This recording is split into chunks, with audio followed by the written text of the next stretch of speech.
would he have made of Chelsea in the last 2-3 years?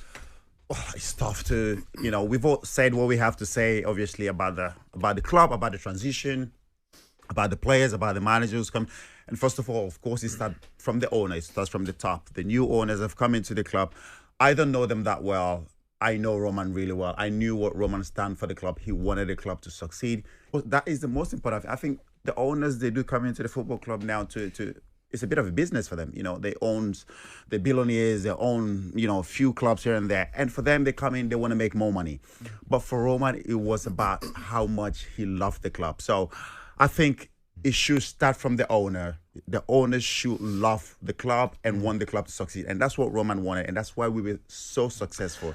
So now, the new players, obviously, I don't know them that well. I don't know if they know what the club stands for. The club, we've built the club for the past 10, 15 years. It was a winning machine. We knew how to win games. We knew how to win trophies. So, for Poch to pay the price come the end of the season, I thought they would have given him, again, start of the season and see how it goes, because we finished the season well. Like you've just said, we in Europe, we finished 6th. Not a bad place to finish compared to where we started. But I thought he would have been given, start of the season and see how we start. How many managers did you play under at Chelsea, John? 12. Did you really? Yeah. Around about 11, 12, yeah. Wow.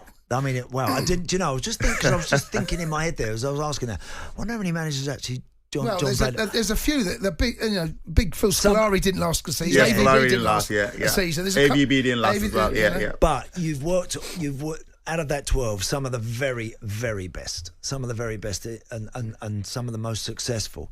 How tough is it going to be for Enzo and Maresca to go in there with limited amount of managerial experience behind him, going into a club like Chelsea who have history recently of winning a lot and a big expectation?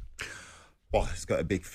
He has to go in there now to win. I don't think he's going to be given the time. He has to go in there to win. It's going to be tough for him compared to where Poch has taken the club. We can see that Poch is. He tried to bring the team to as much as he can. I think now he's laid the foundation for Enzo to come in and start again from where he stopped. Now, is he going to tweak a few things here and there? Of course he has to.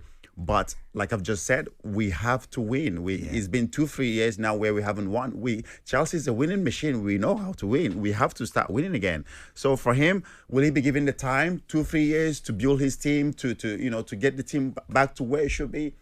I don't know. It depends on the owner, what the owners wants to do. But Chelsea is a massive club. Like you've said, he hasn't managed in the Premier League as a manager. Yes, he was under Pep for a while.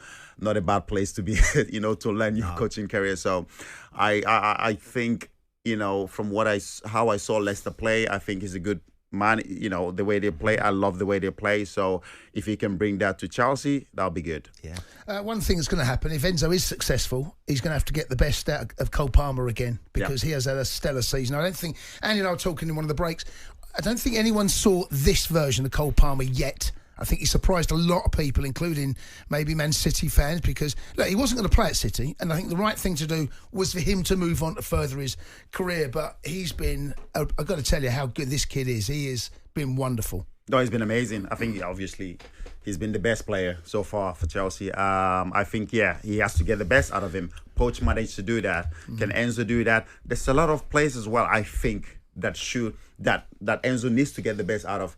Enzo Fernandez is he's a good player. He's a World Cup winner. Of course he is. So he needs to find a way to get the best out of him as well. Very true. If he can do that, that's a big dilemma. Exactly. Yeah. He will be so good for us. Him and Caicedo in that middle will be so good. They both, I see them, can be able to dominate games. He has to find a way to make sure he get the best out of Enzo Fernandez. talkSPORT Breakfast, waking you up Monday to Friday morning from 6 a.m. on AM, on DAB, via the talkSPORT app and on your smart speaker. talkSPORT.